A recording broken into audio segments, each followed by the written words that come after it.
The massive attack on the Israel nation by elements of HAMAS is a mystery that will take war students years to solve or believe.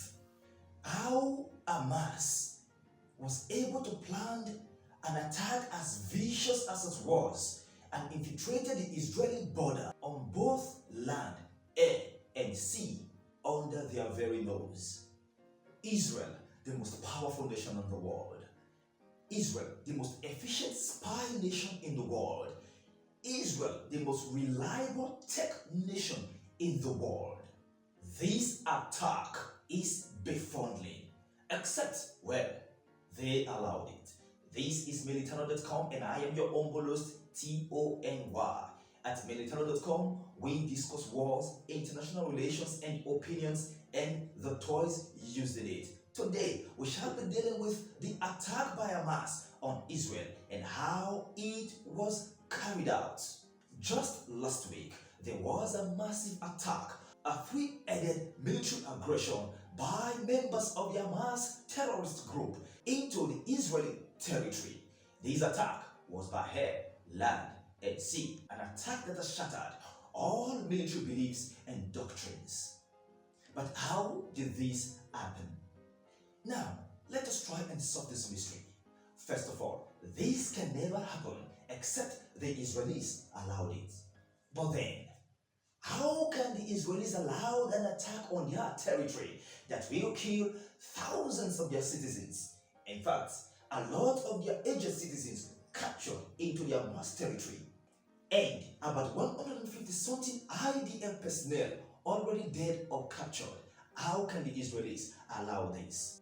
This is the simple answer. The Israeli leadership simply became complacent.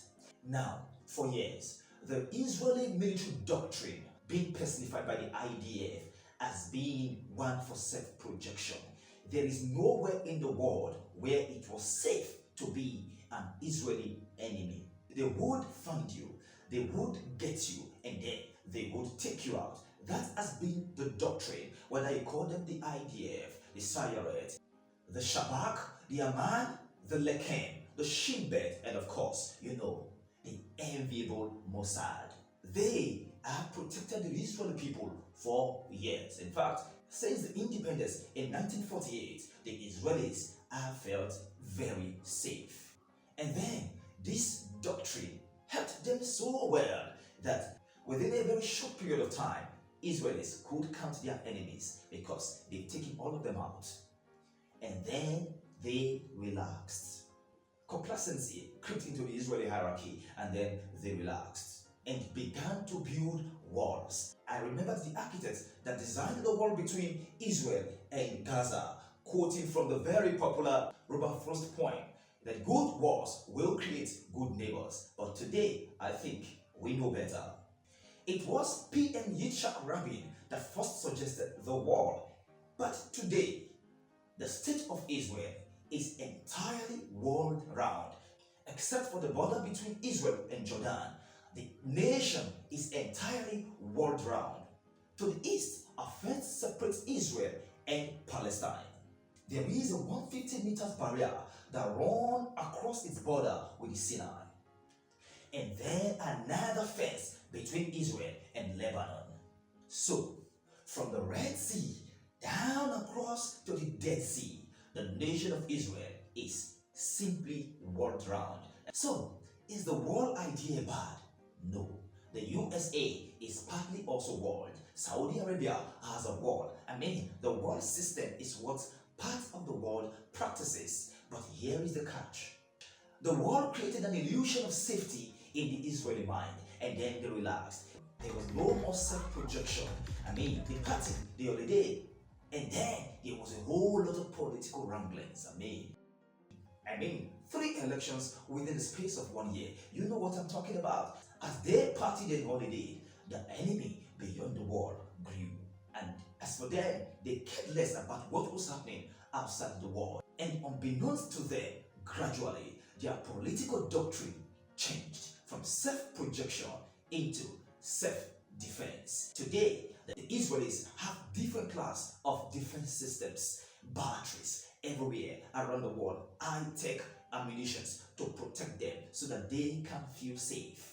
But they forget that there is nowhere it is good to be a slave, whether inside your house or outside your house. Number two was the danger growing beyond the wall. Much celebrated poem of Robert Frost that talked about good walls making good neighbors also asked us a very existential question. And that is for us to be mindful of what we are walling out. So it may now suffice to say, if good walls can make good neighbors, that also means that bad walls can make bad neighbors. So, as the wall created an illusion of safety in the Israeli mind, made them to forget the reason why they were really where they are, the enemy grew. They gathered together, regrouped, and learned. They learned how to throw rockets across the same wall, and gradually they became emboldened. So today, we have approximately about 150 something IDF personnel either killed or captured. We have more than 1,000 Israeli citizens either killed or captured. We have children and in kibbutz, and we are asking the question, how did this really happen?